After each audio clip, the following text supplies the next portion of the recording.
여러분, 달콤 쌉쌀한 계피 좋아하시나요? 저는 향긋한 수정과도 좋아하고 계피가루를 얹은 라떼도 매우 좋아하는데요. 계피는 단순히 향긋한 맛을 주는 향신료 이상의 효능을 가지고 있다는 것 알고 계신가요? 우리가 몰랐던 계피의 효능, 함께 먹으면 좋은 음식들, 그리고 주의할 점까지 자세히 알려드릴게요. 첫 번째 계피의 효능은 바로 암 예방 효과입니다. 계피는 항산화 성분이 풍부한 음식인 거 아시나요? 우리나라뿐만 아니라 전 세계적으로 계피는 많은 사랑을 받고 있는데요. 향이 좋을 뿐만 아니라 계피의 효능 또한 뛰어나기 때문입니다. 계피에는 항산화 물질이 함유되어 있는데요. 이런 항산화 물질은 우리 몸의 세포가 노화되거나 손상되는 것을 막아주는 역할을 합니다. 특히 계피에 들어있는 시나믹 알데하이드라는 성분이 강력한 항암 효과를 가지고 있어 암세포의 성장을 억제하는 효과가 있는 것이죠. 연구에 따르면 계피는 특히 대장암이나 간암 예방에 효과적일 수 있다고 하는데요. 계피에는 항산화 물질인 폴리페놀이 풍부하게 함유되어 자유라디칼이라고 불리는 유해한 분자로부터 세포를 보호하는 역할을 합니다. 자유라디칼은 암 예방과 관련된 DNA 손상을 일으킬 수 있으므로 항산화 작용을 통해 암 예방에 도움을 줄 수 있습니다. 꾸준히 섭취하면 암 예방에 큰 도움이 될 수 있겠죠? 계피의 놀라운 효능 두 번째는 탁월한 콜레스테롤 관리입니다. 계피는 콜레스테롤 수치 조절에도 아주 유익한 식품인데요. 계피에 포함된 식이섬유와 폴리페놀 성분이 이와 같은 효능을 나타내는데 이 성분들이 혈관을 깨끗하게 유지하는데 중요한 역할을 한다고 합니다. 여러 연구에 따르면 계피에 포함된 성분들이 혈중 나쁜 콜레스테롤 LDL을 감소시키고 좋은 콜레스테롤 HDL을 증가시키는데 도움을 주고 있다고 합니다. 이는 계피에 함유된 특정 화합물이 콜레스테롤의 흡수를 억제하고 간에서 콜레스테롤의 생성을 감소시키는 작용을 할 수 있다는 것을 의미합니다. 계피는 체내에서 지방의 축적을 막고 혈관의 건강을 유지하는 데도 중요한 역할을 한다고 알려져 있죠. 고지혈증이나 고콜레스테롤 혈증은 심혈관 질환을 일으킬 수 있는 중요한 위험 요소로 알려져 있는데요. 계피는 이런 위험 요소를 관리하는 데 도움을 줄 수 있답니다. 따라서 계피를 적당히 섭취하면 콜레스테롤을 관리하는 데 유익하다고 할 수 있습니다. 심혈관 질환이 걱정되시는 분들에게는 정말 좋은 식품이죠. 세 번째, 계피의 아주 놀라운 효능은 바로 당뇨병 예방입니다. 당뇨병은 많은 분들이 고통받고 있는 질병이죠. 주위에 당뇨병 때문에 혈당 관리하시는 분들 자주 볼 수 있는데요. 그런데 계피가 당뇨병 관리에 큰 도움이 된다고 하니 놀랍지 않나요? 계피에 함유된 크로모라는 성분이 인슐린 민감성을 높여주어 혈당 수치를 안정시키는데 도움을 줄 수 있다고 하는데요. 연구에 따르면 계피를 꾸준히 섭취한 사람들은 식후 혈당이 급격하게 상승하는 것을 막을 수 있다고 합니다. 또한 계피에 포함된 시나믹 알데하이드 성분이 인슐린 민감도를 높여주고 혈당 수치를 안정시키는데 도움을 준다고 알려져 있죠. 이 성분이 인슐린이 더 잘 작용하도록 돕기 때문에 혈당을 효과적으로 조절하는데 도움을 주는 역할을 할 수 있습니다. 우리나라보다 더 계피를 좋아하는 인도에서 계피 섭취와 대사증후군에 관련한 실험이 진행되었는데요. 인도 델리 학교에서 진행한 실험 연구에 따르면 대사증후군이 있는 116명을 두 그룹으로 나눈 뒤 16주간 한 그룹은 계피 추출물을 섭취하고 다른 한 그룹은 계피가루가 들어있다고 속인 가짜 약을 섭취하게 했는데요. 16주 뒤 확인했더니 계피 추출물을 먹은 그룹은 가짜 약을 먹은 그룹에 비해 대사증후군에 악영향을 주는 체중, 혈당, 콜레스테롤 등의 수치가 개선되었다고 합니다. 참으로 놀랍죠. 물론 계피를 꾸준히 섭취하는 것만으로도 당뇨병을 완전히 예방할 수 있는 것은 아니지만 식이요법에 포함시킬 수 있는 좋은 재료라는 점은 분명합니다. 네 번째, 계피의 놀라운 효능은 바로 항염작용입니다. 계피가 항염작용까지 있다니 참 신기하죠? 계피에는 항염증 작용이 있는 화합물이 함유되어 있는데요. 계피에 들어있는 시나믹 알데하이드 성분은 염증을 줄이는데 효과적이라고 연구 결과도 있습니다. 이 성분은 몸속 염증 반응을 억제해 주어 관절염, 근육통, 염증성 질환이 있는 분들에게 매우 유익한 식품이죠. 특히 체내에서 발생하는 염증은 만성적인 질환을 유발할 수 있기 때문에 이를 예방하는 것이 중요한데요. 계피를 섭취하면 몸속 염증을 낮춰주는데 도움을 줄 뿐만 아니라 면역력 강화에도 긍정적인 영향을 미친다고 알려져 있습니다. 겨울철에는 찬바람과 습기로 인해 염증이 쉽게 발생하는데 계피를 섭취하면 몸을 따뜻하게 해주고 염증을 예방하는 데 도움이 됩니다. 계피 섭취가 일상적인 건강 유지, 특히 쌀쌀한 겨울에 아주 좋은 영향을 미친다고 할 수 있죠. 그렇다면 이것들과 계피와 함께 먹으면 계피의 효능이 2배가 된다는데요.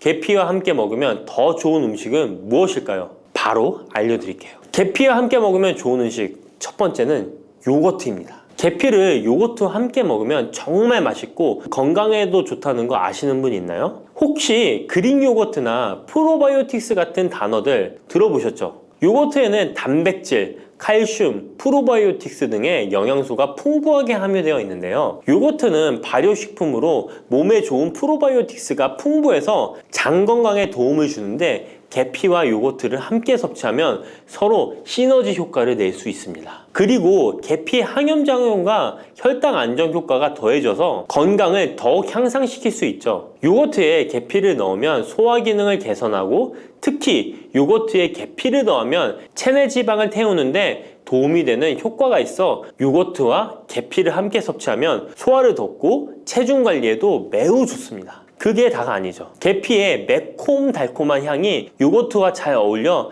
맛있게 즐길 수 있습니다. 요거트를 자주 드시는 분들은 꼭 한번 계피를 뿌려서 드셔보세요. 샐러드 드실 때 드레싱으로 요거트를 사용한 뒤 그 위에 계피가루 톡톡 뿌려서 드시는 것도 아주 좋은 계피와 요거트 활용법입니다. 계피와 찰떡궁합인 식품 두 번째는 사과입니다. 계피와 사과는 정말 잘 어울리는 조합인 거 아시나요? 사과에는 비타민C와 식이섬유, 항산화 성분이 풍부해서 면역력 강화와 소화에 도움을 주는 과일인데요. 계피는 당뇨병 예방과 관리에 도움을 주며 혈당 조절에 효과적인데요. 계피와 사과를 함께 먹으면 두 가지 재료의 장점이 더해져 더욱 효과적인 건강 관리가 가능하다는 것이에요. 그리고 이 두 가지가 만나면 체중 관리에도 큰 도움이 된다니 같이 안 먹을 이유가 없겠죠. 맛 또한 더욱 좋아지는데요. 계피는 사과의 달콤한 맛을 더욱 풍부하게 만들어주는데 서양에서는 디저트로 사과파이에 계피가루를 얹어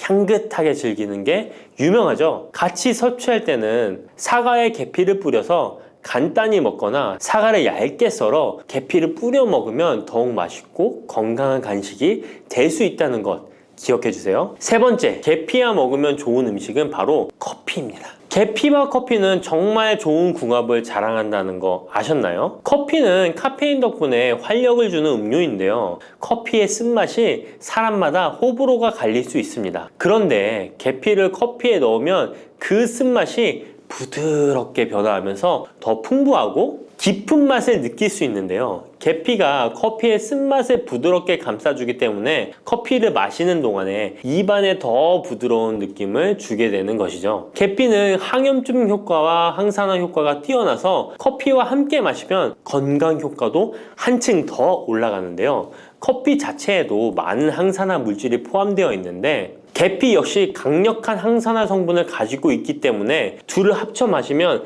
체내 염증을 줄여주고 세포를 보호하는 효과를 볼 수 있는 것이에요. 계피와 커피를 함께 마실 때 또 다른 장점이 있는데요. 그건 바로 혈당 조절에 있습니다. 커피는 그 자체로 혈당을 빠르게 올리는 경향이 있는데요. 계피가 이 과정을 완화시켜주면서 커피를 드실 때 혈당이 급격하게 상승하는 것을 방지할 수 있습니다. 그래서 당뇨가 있으신 분들께도 이 두 음료의 조합은 매우 추천드립니다. 그렇다면 계피와 커피는 어떻게 함께 먹는 게 좋을까요? 계피와 커피를 함께 즐기기 위한 가장 간단한 방법은 계피가루를 커피에 넣는 것인데요. 커피가 다 내려준 후 4분의 1티스푼의 계피가루를 넣고 잘 저어주면 계피의 향이 커피와 자연스럽게 어우러져 향긋한 커피 한 잔을 만들 수 있습니다. 계피를 너무 많이 넣으면 커피의 맛이 너무 강해질 수 있으니 적당량을 넣어주는 것 잊지 마세요. 또한 계피 스틱을 사용해 커피를 우려내는 방법도 있는데요. 커피를 내린 후에 계피 스틱을 커피에 넣고 몇 분간 우려내면 계피의 향이 은은하게 배어들어 훨씬 더 맛있고 건강한 커피를 즐길 수 있습니다. 계피 스틱을 사용하면 시각적으로도 멋진 효과를 줄 수 있기 때문에 커피를 더욱 고급스럽고 멋스럽게 즐기고 싶다면 계피와 커피 꼭 한번 같이 우려보세요. 계피와 찰떡궁합 꿀조합을 알려드렸다면 이번에는 계피와 함께 먹으면 몸에 해가 되는 음식이 있다는 것을 알고 계신가요? 그것은 바로 귤이나 자몽, 레몬 같은 시트러스 계열의 과일인데요. 계피와 시트러스 계열 과일을 함께 먹으면 안 되는 이유 바로 알려드릴게요. 많은 분들이 시트러스 계열 과일, 예를 들어 오렌지나 레몬을 좋아하시는데요. 이 과일들은 비타민C가 풍부하고 상큼한 맛이 참 일품이죠. 하지만 계피와 시트러스 과일을 함께 먹을 때는 주의가 필요한데요. 계피의 주요 성분 중 하나인 시나몰은 계피가 가진 가장 독특한 향을 만들어내는 성분. 계피의 주요 성분 중 하나인 시나몰은 계피가 가진 독특한 향을 만들어내는 성분인데, 이 시나몰이 시트러스 계열 과일의 산성 성분과 결합하면 위에서 소화가 잘 되지 않거나 불편한 증상을 유발할 수 있습니다. 특히 속쓰림이나 위경련이 일어날 수 있는데요. 이는 계피와 시트러스 과일이 소화 효소의 분비를 방해하고 서로 반응하면서 위에 자극을 주기 때문입니다. 거기에다 시트러스 과일의 산도가 더해져 위산이 과도하게 분비될 수 있기 때문에 계피와 오렌지, 레몬, 귤과 같은 과일들을 함께 먹는 것은 피하는 것이 좋습니다. 만약 계피와 과일을 함께 즐기고 싶다면 아까 알려드렸던 사과도 매우 좋고, 아니면 배도 계피와 잘 어울리는데요. 이러한 과일 소화에도 부담을 주지 않기 때문에 이제부터 계피와 과일을 함께 드시고 싶다면 꼭 유의해 주세요. 계피가 많은 효능을 가지고 있지만 부작용도 있을 수 있는데요. 계피를 섭취할 때 주의할 점은 무엇일까요? 그건 바로 과다 섭취, 간에 손상을 줄 수 있기 때문입니다. 계피는 적당히 섭취하면 건강에 많은 도움을 주지만 과다 섭취 시에 간에 부담을 줄 수 있다는 거 아셨나요? 특히 일반적으로 판매되는 카시아 계피는 쿠마린이라는 성분을 포함하고 있는데요. 이 성분은 과다 섭취 시에 간 손상을 일으킬 수 있습니다.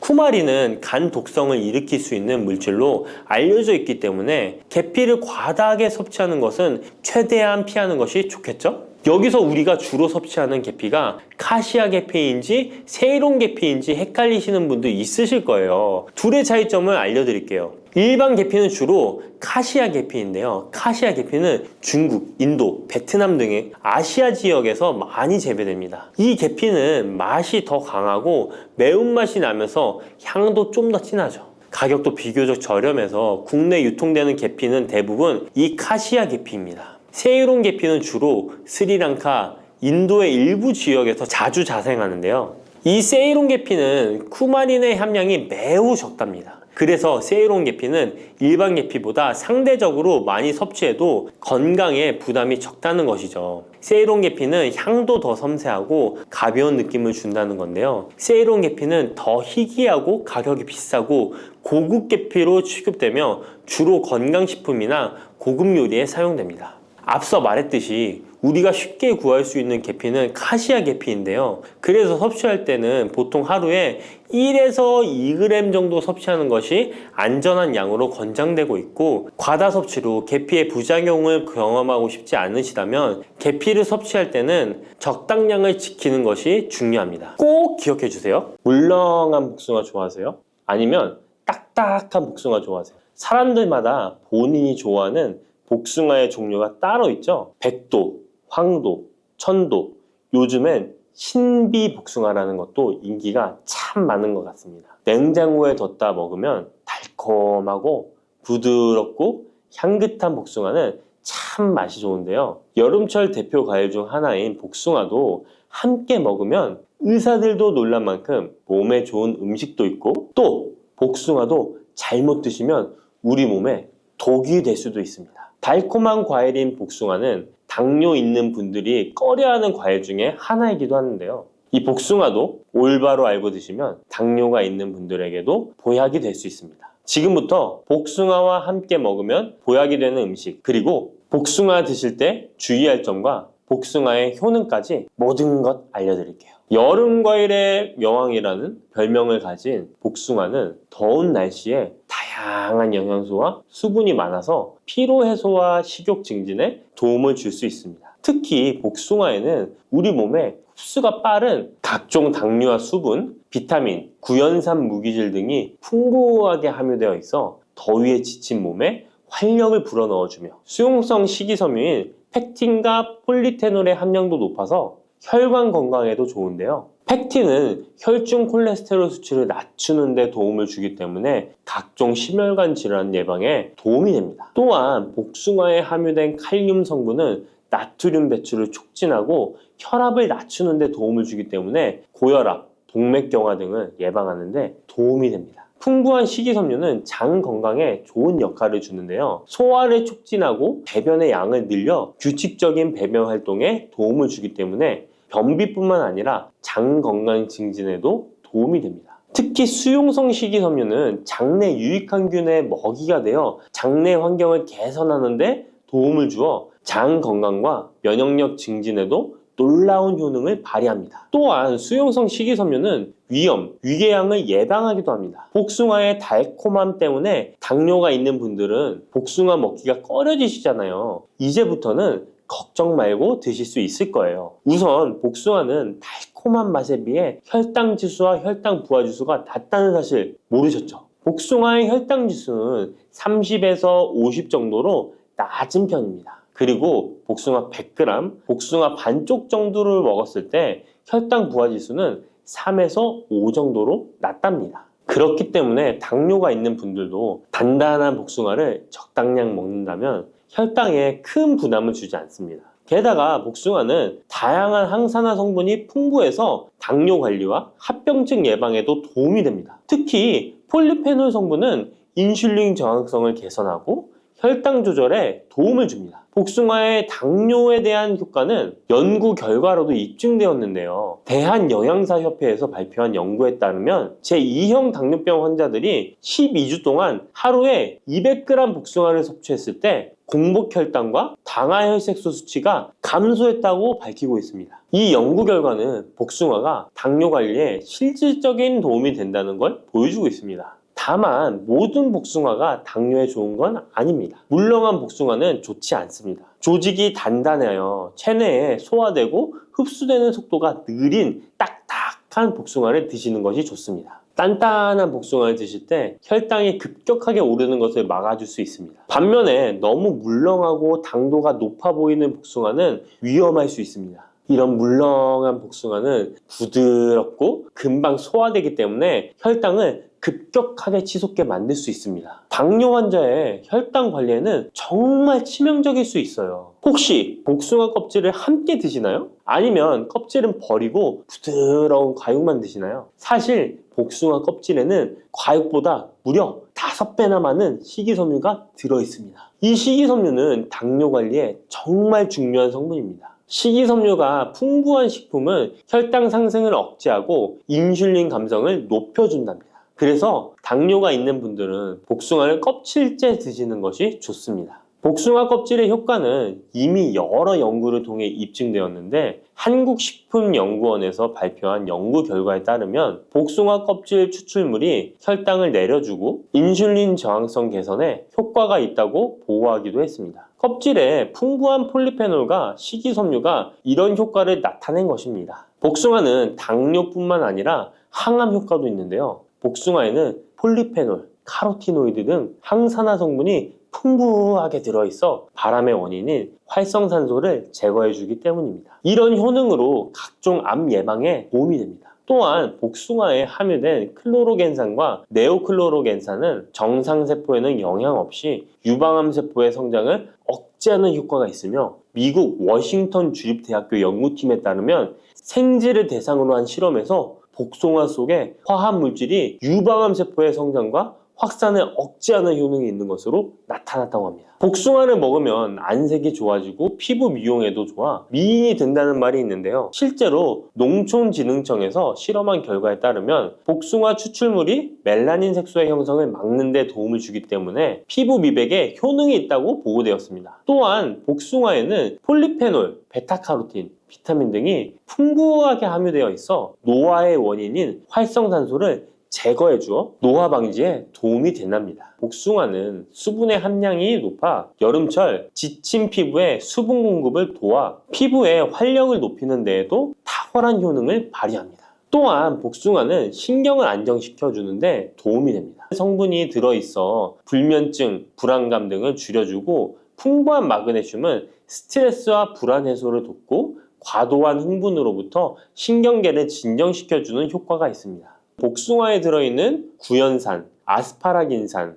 글루타민 등은 스트레스를 줄이는 데 도움을 주기 때문에 잠자리에 들기 전 복숭아를 먹으면 여름철 불면증 해소에도 도움이 됩니다. 이렇게 좋은 복숭아도 함께 먹으면 시너지가 폭발해 보약이 되는 음식들이 있습니다. 아몬드, 호두와 같은 견과류에는 불포화 지방산이 매우 풍부합니다. 이 불포화 지방산이 인슐린 감수성을 높이고 혈당을 안정시켜 주는데 여기에 복숭아의 폴리페놀이 더해지면 혈당 조절 효과는 높아지게 됩니다. 달콤한 복숭아와 고소한 견과류를 함께 드시면 당뇨 예방과 당뇨 관리에 최고인 것이죠. 그리고 많은 분들이 요거트에는 유산균이 풍부해 장 건강에 도움이 된다는 걸 알고 계실 거예요. 여기에도 복숭아를 함께 드시면 그 효과가 2배로 늘어나는데요. 복숭아에 들어있는 폴리페놀이 유산균의 활성을 높여주는데요. 이렇게 되면 장내 환경이 좋아져 인슐린 저항성도 개선되고 혈당 조절도 쉬워집니다. 계피는 인슐린 저항성을 개선하는 것으로 잘 알려져 있습니다. 매일 계피가루를 조금씩 섭취하는 것만으로도 당뇨 관리에 도움이 되는데요. 계피와 복숭아를 함께 드시면 시너지를 내서 혈당을 안정시켜 줄 수 있습니다. 이렇게 몸에 좋을 것만 같은 복숭아도 드실 때 주의하셔야 할 것들이 있습니다. 언제, 어디서든 먹기 좋은 복숭아, 통조림 잘 알고 계시죠? 복숭아 통조림을 절대 드시면 안 됩니다. 통조림 복숭아에는 설탕의 함량이 매우 높기 때문입니다. 많은 설탕이 들어가 있을 뿐만 아니라 복숭아 자체도 물렁물렁하여 드시게 되면 혈당이 급격히 올라가게 됩니다. 당뇨 환자에겐 치명적일 수 있을 뿐만 아니라 건강한 사람도 자주 드시게 되면 췌장이 망가지고 각종 심혈관 질환의 위험이 높아질 수 있습니다. 게다가 통조림 가공 과정에서 영양소 손실도 많이 일어나게 되는데요. 비타민 C와 폴리페놀 같은 중요한 영양소가 파괴될 수 있습니다. 이렇게 되면 당뇨 관리에 도움되는 성분뿐 아니라 건강에 좋은 여러 영양 성분이 사라져 그냥 단맛 나는 젤리? 비슷한 음식을 먹는 것과 마찬가지가 되는 것입니다. 그러니 통조림 말고 반드시 싱싱한 복숭아를 드시기 바랍니다.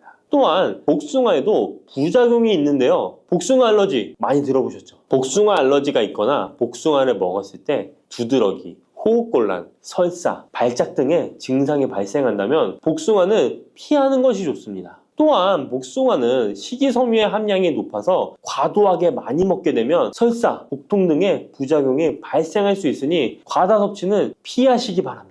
지방 함량이 높은 음식과 함께 섭취하면 복숭아의 유기산이 지방 분해를 막아 배탈을 유발할 수 있습니다. 복숭아 씨앗에는 아미그달린 성분이 많이 들어있기 때문에 과다 섭취 시 사이안 화물 중독에 의해 구토나 간 손상, 호흡곤란, 동공 확장, 현기증 등의 부작용이 발생할 수 있으니 복숭아 씨앗 섭취는 절대 하시면 안 됩니다. 복숭아 보관은 어디에? 어떻게 하시나요? 냉장고 아니면 상온에 보관하실 텐데요. 일단 복숭아는 구입한 당일이나 다음날 바로 드시는 것이 좋습니다. 상온에서 2에서 3일 정도 보관했다가 드시면 맛이 가장 좋습니다. 그런데 구매한 양이 많아 전부 못 드시게 되면 냉장 보관하시기 바랍니다. 냉장 온도는 5도 정도의 온도로 유지해 주는 것이 좋습니다. 너무 차갑게 하시면 단맛이 떨어질 수 있으니 추천드리지 않습니다. 그러면 냉장 보관한 복숭아는 바로 꺼내 먹어도 될까요? 시원해서 좋을 수 있지만 먹기 1시간 전에 꼭 상온에 꺼내 두었다가 드시는 것을 추천드립니다. 8도에서 13도 사이가 복숭아가 가장 맛있는 온도입니다. 상온에 잠시 두면 냉장고의 차가운 온도가 풀리면서 복숭아의 달콤함이 살아납니다. 혈관을 깨끗하게 하고 당뇨를 예방하려면 땅콩을 이렇게 드셔야 합니다. 여러분, 땅콩 좋아하시는 분 있으신가요? 저는 땅콩과 건어물을 안주로 참 좋아하는데요. 이런 맛있는 땅콩이 건강에 좋은 효능들이 많다는 것 혹시 아시나요? 심심풀이 땅콩이라는 말이 있을 정도로 땅콩은 우리에게 매우 친숙한 음식인데요. 하지만 땅콩의 그 놀라운 효능을 제대로 아는 분은 많이 없을 거예요. 땅콩이 얼마나 우리 몸에 좋은 영향을 미치는지, 그리고 어떻게 섭취하면 더 좋은 효과를 볼 수 있는지 땅콩에 대해서 자세히 알아보겠습니다. 어렸을 적에 키가 작은 친구를 땅콩 같다고 놀리지 않으셨나요?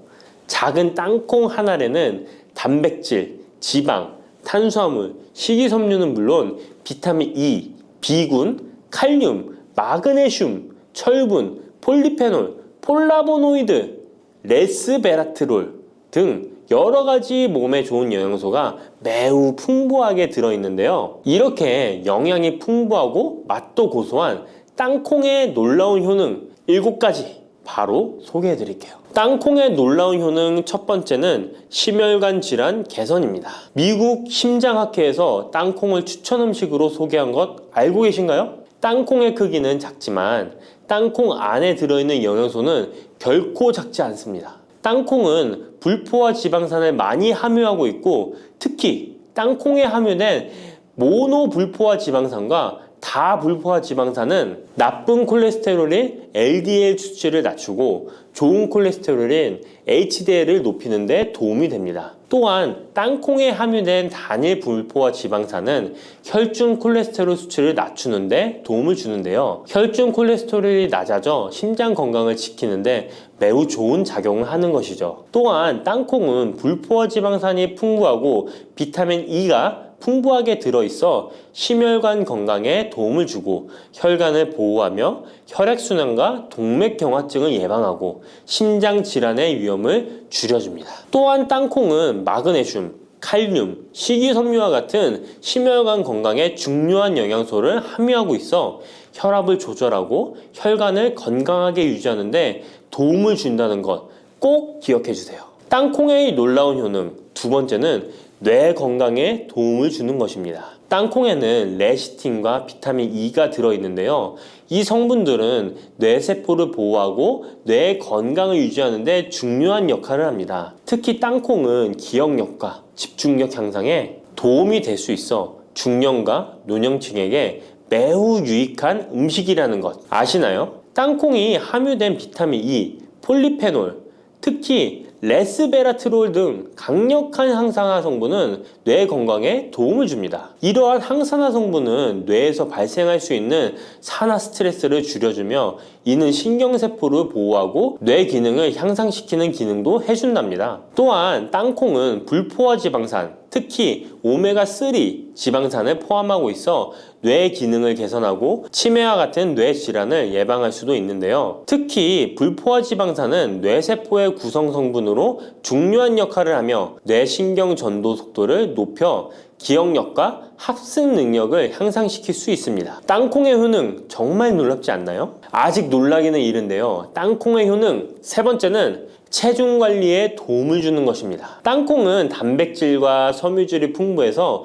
조금만 먹어도 포만감을 오래 유지시켜주는데요. 그래서 과식을 예방하고 체중을 관리하는 데 도움을 줄 수 있죠. 그냥 땅콩도 좋지만 땅콩을 갈아 만든 땅콩버터도 포만감을 오래 유지시켜줘서 과식을 방지하는 데 효과적입니다. 또한 단백질과 지방산이 풍부해서 에너지를 공급하고 건강한 체중 관리를 돕습니다. 하지만 모든 음식은 과유불급, 작지만 영양이 풍부한 땅콩은 고칼로리 식품이기 때문에 하루에 10알에서 20알 정도 적당량을 섭취하는 것이 중요하다는 것 꼭 기억해 주세요. 땅콩의 놀라운 효능 네 번째는 바로 당뇨 관리 효능입니다. 땅콩이 당뇨의 효능이 있다니 신기하죠? 땅콩에는 불포화 지방산이 많이 함유되어 있고 혈당 수치가 낮아서 혈당을 천천히 올리는 효과가 있는데요. 그래서 당뇨병 환자들에게도 좋은 간식으로 평가되고 있습니다. 또한 땅콩에 포함된 섬유질과 단백질이 혈당을 안정적으로 유지하는 데 도움을 주는데요.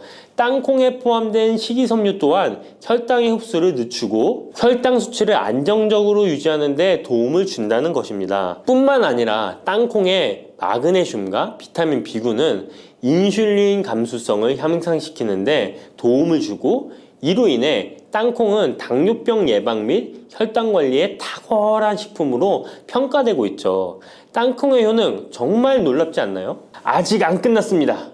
땅콩의 효능 5번째는 피부 건강에 도움을 주는 것입니다. 땅콩에 들어있는 비타민 E와 항산화 물질이 피부를 건강하게 유지하는 데 좋은 영향을 주는데요. 땅콩에 들어있는 비타민 E는 강력한 항산화제로 피부 세포를 자유 라디칼로부터 보호하고 피부 노화를 지연시키는 데 좋은 영향을 줍니다.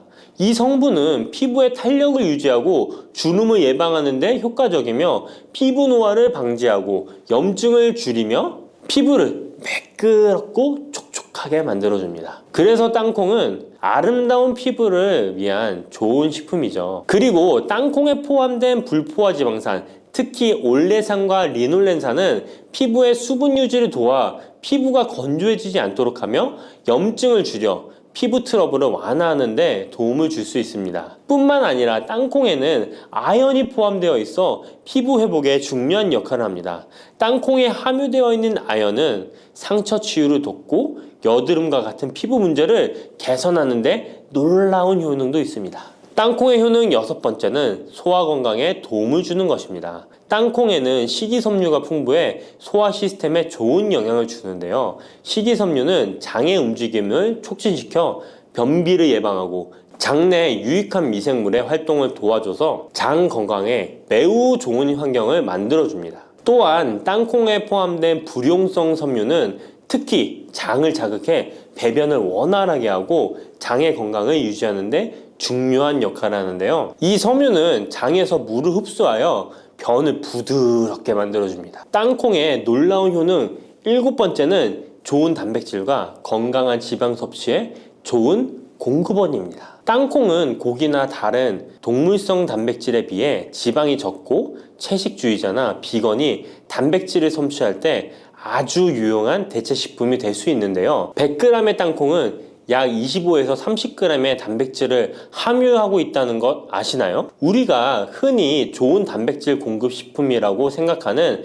닭가슴살의 단백질 함량이 100g당 30에서 35g이라는 걸 생각해보면 단백질 함량은 닭가슴살에 비해 살짝 낮지만 대신 건강한 불포화 지방산과 다른 다양한 영양소도 다량 함유되어 있어 단백질을 섭취하기에 충분히 좋은 식품이랍니다. 이렇게 건강에 놀라운 효능이 있는 땅콩, 아무렇게나 드시면 땅콩의 효능을 100% 섭취할 수 없다는 것 아시나요? 보통 땅콩을 어떻게 조리해서 드시나요? 구워서? 볶아서? 삶아서? 모두들 좋아하는 방법이 다르실 텐데요.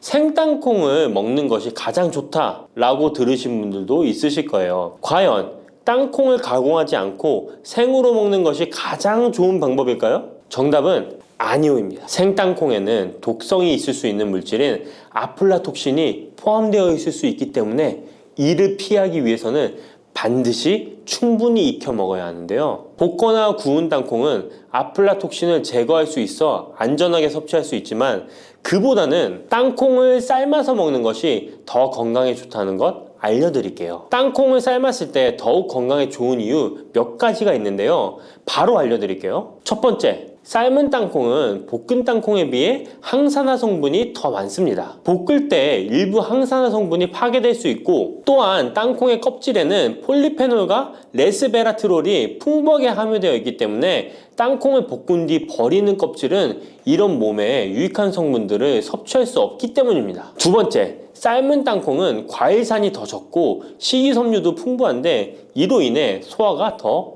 용이합니다. 세 번째, 삶은 땅콩은 아크릴아마이드라는 발암 물질이 덜 생성됩니다. 아크릴아마이드는 고온에서 볶을 때 발생할 수 있는데 삶은 과정에서는 이 유해 물질이 생성되지 않습니다. 이제는 건강을 위해 삶아 드셔야 한다는 것 아셨죠? 하지만 땅콩을 섭취하시기 번거롭거나 조금 더 쉽게 섭취하고 싶은 분들도 있으실 텐데요. 이런 분들은 땅콩 버터를 드시면 됩니다. 땅콩 버터는 땅콩에 버터를 넣은 거 아니야? 라고 생각하시는 분도 있으시죠? 그것은 아니고 땅콩을 계속해서 갈게 되면 크림과 같은 형태로 변하게 되는데 이게 마치 버터처럼 부드러워 땅콩버터라고 부르는 것입니다. 땅콩버터는 땅콩의 영양소를 그대로 담고 있어 섭취할 때 매우 편리한데요. 다만 가공된 버터에는 설탕이나 염분이 추가될 수 있기 때문에 첨가물이 없는 순수한 땅콩버터를 선택하는 게 좋겠죠? 땅콩버터는 샐러드 드레싱에 넣거나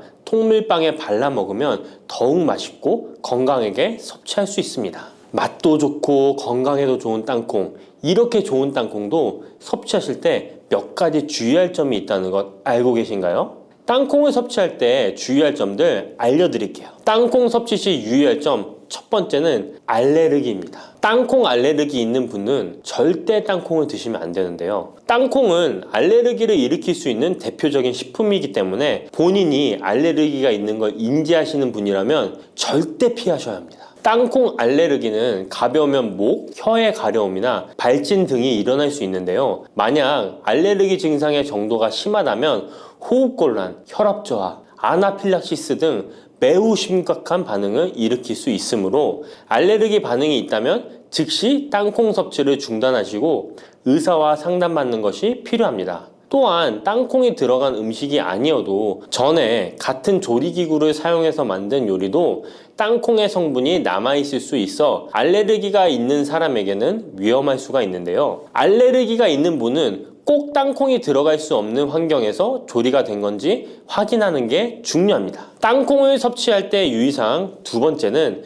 과다 섭취입니다. 고소한 땅콩은 손으로 집어먹기도 쉬워서 한 번 먹기 시작하면 하나, 둘 계속 입으로 들어가게 되는데요. 하지만 이렇게 계속 먹다간 아무도 모르는 사이에 체중이 증가할 수 있습니다. 땅콩은 고칼로리 식품이기 때문인데요. 하루 권장 섭취량은 약 10알에서 20알 정도 넘기지 않도록 주의하시고 적당량을 섭취하는 것이 중요합니다. 세 번째, 땅콩 섭취 시 주의할 점은 염분과 설탕이 추가된 가공식품을 피하는 것입니다. 땅콩이 몸에 좋다고 해서 시중에 판매되는 땅콩 버터나 땅콩 과자까지 좋은 것은 아닌데요. 땅콩의 겉면 위에 염분이나 설탕이 많이 포함된 제품들이 있습니다. 이러한 제품을 자주 섭취하면 혈압 상승이나 당뇨 유발 등의 문제가 발생할 수 있으므로 첨가물이 적은 제품을 선택하는 것이 좋습니다. 또한 땅콩 버터를 섭취할 때도 뒤에 성분표를 꼭 확인하셔야 하는데요. 맛으로 먹는 거라면 상관없지만 건강을 위해서 땅콩 버터를 섭취하시는 것이라면 100% 땅콩으로만 만들어진 제품인지 살펴보시고 구매해야 합니다. 땅콩 섭취 시 유의할 점 네 번째는 보관이 잘 된 땅콩을 섭취해야 하는 것입니다. 땅콩이 건조된 식품이라고 생각해서 실온에 대충 보관해 놓진 않으셨나요? 땅콩은 고지방 식품으로 지방산이 많이 포함되어 있기 때문에 산패가 될 수 있는데요. 산패된 지방산은 인체에 유해한 물질인 과산화지질을 생성할 수 있으며 이는 세포와 조직에 손상을 일으킬 수 있습니다. 땅콩이 보관 상태가 부적절해지면 곰팡이가 자주 발생하는데 이 곰팡이는 아플라톡신이라는 독소를 생성할 수 있습니다. 아플라톡신은 강력한 발암 물질로 알려져 있으며 장기적으로 섭취할 경우 간에 손상을 주거나 간암을 일으킬 수 있는 위험한 물질이죠. 따라서 땅콩을 보관할 때는 통풍이 잘 되고 건조한 장소에 보관해야 하며 곰팡이가 발생한 땅콩은 절대 섭취해서는 안 됩니다. 쑥 잘못 먹었다가 맹독 때문에 응급실로 실려갈 수 있어요. 얼마 전 시골 마을에서 쑥 때문에 한바탕 큰 소동이 있었는데요. 마을 사람 7명이 쑥을 먹고 응급실에 실려갔던 거예요. 도대체 왜 그들은 응급실에 실려간 걸까요? 봄이면 향긋한 향과 쌉싸름한 맛으로 많이 먹는 쑥이 사실 정말 잘 알고 드셔야 한다는 건데요. 잘못 알고 먹으면 이 마을 사람들처럼 응급실에 실려갈 수 있다는 거예요. 그럼 지금부터 쑥 드실 때 주의할 점, 그리고 쑥을 드시면 안 되는 분들, 쑥과 함께 드시면 안 되는 음식, 쑥의 효능, 쑥과 함께 드시면 보약이 되는 음식에는 어떤 것이 있는지 쑥 건강하게 먹는 방법까지 알려드릴게요. 우리나라에 자라는 쑥의 종류가 40종이 넘고 쑥과 비슷하게 생긴 독초도 있어 채취 시 주의해야 합니다. 먼저 오초라는 독초가 있는데 쑥과 비슷하여 해마다 오초를 섭취하고 병원에 실려오는 환자들이 있습니다. 이 오초는 조선시대에는 사약을 만들 때 사용할 정도로 맹독을 가지고 있습니다. 많이 자랐을 때는 쑥과 어느 정도 구분이 되지만 어린 잎인 새수는 쑥과 너무 비슷해서 이런 사고가 자주 발생하게 됩니다. 그리고 쑥은 아무 데서나 채취해서 드시면 안 되는데요. 그 이유는 바로 중금속 때문입니다. 도심이나 하천, 도로변에서 채취한 쑥에서는 기준치 이상의 발암물질인 중금속이 검출되고 있어 쑥을 채취할 때는 각별히 주의하시고 웬만하면 안전하게 재배하여 판매되는 쑥을 드시는 것을 권장합니다. 또한 쑥 자체에서도 독성이 있어 주의가 필요한데요. 소화기관이 약한 사람이 과하게 섭취할 경우 복통, 설사 등의 문제가 발생할 수 있습니다. 임산부가 쑥을 드시면 자궁수축을 유발하여 조산이나 유산의 위험을 증가시킬 수 있습니다. 쑥의 독성은 봄에 채취할 때보다 여름에 채취한 싹에서 강하게 나타나게 됩니다. 쑥의 독성으로 인해 알레르기를 일으킬 수 있는데 재채기, 콧물, 눈물이 나며 두드러기, 복통의 증상이 나타날 수 있으며 심하면 호흡곤란이 생길 수 있습니다. 평소에 복숭아, 사과, 해바라기 또는 국화와 식물로 인해 알레르기 반응을 일으키는 분들은 특별히 주의하셔야 합니다. 몸에 열이 많은 분들도 쑥을 함부로 드시면 안 됩니다. 쑥이 몸에 좋다고 하여 계피, 대추 또는 각종 야채를 넣어 차를 끓여 드시기도 하고 물 대신 드시거나 쑥즙을 내어 드시는 분들이 계신데요. 평소 몸에 열이 많은 분들은 절대 이렇게 드시면 안 됩니다. 한의학에서 생쑥은 따뜻하고 익힌 쑥은 뜨겁고 매운 성질을 가지고 있는 식물이라고 합니다. 몸에 열이 많은 분들이 쑥을 저렇게 드시면 몸에 지나치게 많은 열이 발생해 특히 가슴과 머리 쪽으로 올라가게 되는데 이 열로 인해 혈압이 올라가고 심장병의 원인이 될 수도 있습니다. 이런 쑥을 드실 때는 함께 먹는 음식도 중요한데요. 절대로 함께 드시면 안 되는 음식은 우유입니다. 요즘 쑥을 이용해 케이크도 만들고 음료로 쑥 라떼 같은 것도 인기가 높은데요. 쑥의 효능들이 우유와 함께 먹으면 전부 사라지게 되는데요. 우유의 카제인 단백질이 쑥에 있는 폴리페놀과 결합하여 몸에 흡수되지 않고 배출되도록 만들기 때문입니다. 따라서 아무리 좋은 쑥도 우유와 함께 드시면 전혀 소용이 없다니 정말 아쉽죠. 이때 한 가지 방법이 있습니다. 우유 대신 아몬드유나 오트밀 같은 대체유를 사용하시면 이런 문제는 바로 해결이 가능해요. 그렇다면 쑥은 이렇게 주의할 점만 있을까요? 당연히 쑥에는 우리 몸에 좋은 효능들이 많은데요. 쑥의 효능 4가지 바로 알아볼게요. 첫 번째, 쑥의 효능은 염증 제거에 탁월한 효능을 발휘합니다. 쑥은 예로부터 약초로 많이 사용되어 왔고 현대 한의학에서도 쑥은 약재로 많이 사용하고 있습니다. 특히 쑥은 민간요법으로 상처에 붙여 감염을 방지하거나 혈관 내의 염증을 제거하는 데 사용되었는데요. 이러한 쑥의 사용법은 과학적으로도 올바른 방법으로 인정되고 있습니다. 이러한 항염증 효능은 쑥에 함유된 타닌 성분 때문인데요. 타닌은 몸속에 유해물질을 배출하는 데 도움을 주며 쑥 특유의 떫은 맛을 내는 역할도 하지만 항염, 항알러지 작용으로 아토피와 같은 알러지 체질을 개선하는 데 도움을 주기도 합니다. 그리고 혈액 정화 작용을 해주는 클로로필 성분이 풍부하여 혈관 내에 나쁜 콜레스테롤을 흡착하여 배출해주어 혈액순환을 원활하게 해줍니다. 이뿐 아니라 클로로필은 혈액 내에 해로운 병균을 제거해주는 백혈구의 수를 늘려 염증을 억제하는 데 탁월한 효능을 발휘해줍니다. 두 번째 쑥의 효능은 당뇨 개선에 탁월합니다. 쑥에는 이눌린이라는 수용성 식이섬유가 풍부한데요. 이 성분은 장에서 포도당의 흡수를 느리게 만들어 식후의 혈당이 급격히 오르는 것을 예방해줍니다. 건강한 성인을 대상으로 한 최근의 한 연구에서는 이들이 쑥 추출물을 먹고 난 후에 식후 혈당이 눈에 띄게 낮아진 결과를 확인할 수 있었습니다. 그리고 클로로겐산이라는 성분이 많아 간에서는 포도당의 합성을 억제하고 근육에서는 포도당의 이용을 촉진해서 혈당 조절에 큰 역할을 해준답니다. 실제 연구에서도 클로로겐산은 공복 혈당과 당화혈색소가 크게 낮아지고 인슐린 감수성이 높아진 사실도 밝혀졌습니다. 그런데 이 두 가지 성분보다도 훨씬 더 중요한 것이 있는데요. 그것은 바로 시네올입니다. 시네올이 혈당 조절에 결정적인 역할을 하는데요. 췌장의 베타세포를 자극하여 인슐린 분비를 촉진시키며 말초 조직에서는 인슐린 감수성을 높이는 역할을 합니다. 시네올 말고도 쑥에는 이눌린, 클로로겐산, 폴리페놀 등 여러 생리활성 물질들이 복합적으로 작용해서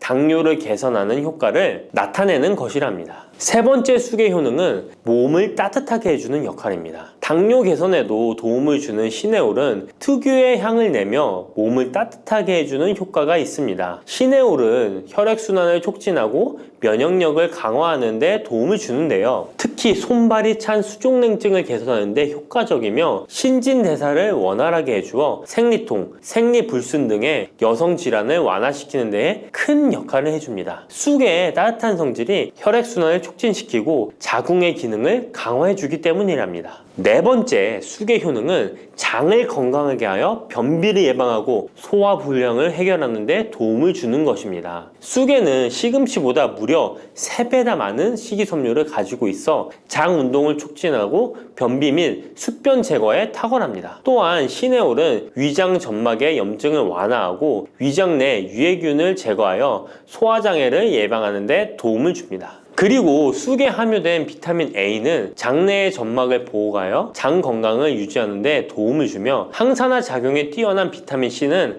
장내 유해균을 제거해 주어 장내 환경을 건강하게 해줍니다. 평소 소화가 잘 되지 않는 분은 쑥을 섭취하셔서 답답하고 더부룩한 증상을 해결하면 정말 좋겠죠? 근데 쑥을 드실 때 쑥만 드시는 게 아니잖아요. 다른 음식들과 같이 드시는데 쑥도 궁합이 맞는 음식이 따로 있다는 거 아시나요? 이렇게 몸에 좋은 쑥도 함께 드시면 보약이 되는 찰떡궁합 음식이 있습니다. 쑥과 함께 드시면 보약이 되는 첫 번째 음식은 쌀입니다. 쑥하면 생각나는 음식이 쑥떡 아닌가요? 어릴 적 쑥개떡을 맛있게 먹었던 기억이 있는데요. 쑥떡은 우리나라 사람들에게 사랑받는 음식입니다. 많은 분들이 나이가 들며 당뇨도 많이 생기고 혈당이 오르는 것을 염려하여 쌀밥을 줄이시는 경우가 많이 있는데요. 쌀은 우리 식단에서 빼놓을 수 없죠. 쌀은 70% 이상이 녹말로 구성되어 있어 우리 몸에 필요한 에너지를 제공하는 핵심 원료입니다. 이 녹말은 우리 몸에 거의 완벽하게 흡수되는데요. 쌀에는 6% 이상의 단백질도 함유되어 있어 근육에 필요한 활력과 에너지를 보충해주는 역할도 합니다. 하지만 쌀에는 지방,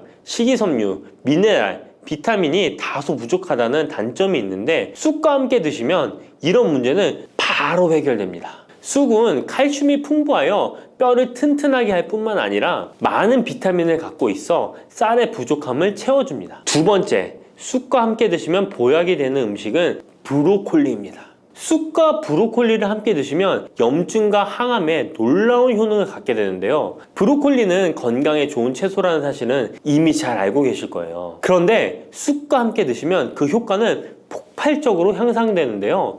우선 철분의 흡수율이 2배 이상 높아집니다. 특히 철분이 부족한 산모뿐만 아니라 모든 연령대의 여성들에게 좋은 식품이 됩니다. 그리고 서로의 무기질과 비타민의 구성이 좋아 염증 해소에 정말 대단한 시너지 효과를 발휘하게 되는데요. 혈액이 산성화되어 염증이 생기는 것을 원천 차단해주고 세균에 대한 저항력도 길러주어 최고의 항암식품이 된답니다. 쑥과 브로콜리의 식이섬유가 함께 작용하면 놀라운 효능을 발휘합니다. 쑥에는 아테미신산이라는 식이섬유가 풍부한데 이 성분이 간에서 중성지방의 제사를 원활하게 하는데 도움을 줍니다. 이렇게 되면 지방간도 해결되며 몸에 지방이 저장되는 것을 막아주어 다이어트와 붓기 제거, 특히 뱃살 제거에 탁월합니다. 세 번째, 쑥과 함께 드시면 보약이 되는 음식은 계란입니다. 쑥과 함께 계란을 드시면 나이가 들면 많이 생기는 신경통과 손발 저림 증상을 해결할 수 있습니다. 특별히 여성들에게 도움이 많이 되는데요. 쑥의 따뜻한 성질로 인해 혈액순환이 잘 되고 몸의 붓기와 독소를 제거해주는 효과가 좋아 신경통, 저림 같은 증상을 진정시키는데 놀라운 효능을 발휘하는 것입니다. 계란의 단백질과 쑥이 만나 근육을 단단하게 만들어줍니다. 계란에는 단백질과 항산화 성분이 풍부하지만 비타민 C가 부족한데 쑥에 많은 비타민 C가 있어 계란의 부족한 부분을 채워줍니다. 쑥의 칼륨과 미네랄은 혈액 속에서 세포의 균형을 지켜주고 폐를 정화하여 폐 질환도 완화시켜줍니다. 또한 골다공증과 같은 뼈 질환을 예방해주기도 합니다. 그리고 쑥과 계란을 함께 드시면 뇌 건강에도 좋은데요. 계란의 콜린과 쑥의 비타민이 함께 기억력과 인지 능력을 향상시켜주고 뇌세포를 보호하여 치매를 예방해줍니다. 네 번째, 쑥과 함께 드시면 보약이 되는 음식은 콩나물입니다. 콩나물과 쑥은 식이섬유와 필수 아미노산이 풍부하여 소화 기능을 강화시키는데 탁월한 시너지를 발휘합니다. 콩나물에는 다양한 비타민과 미네랄이 풍부하여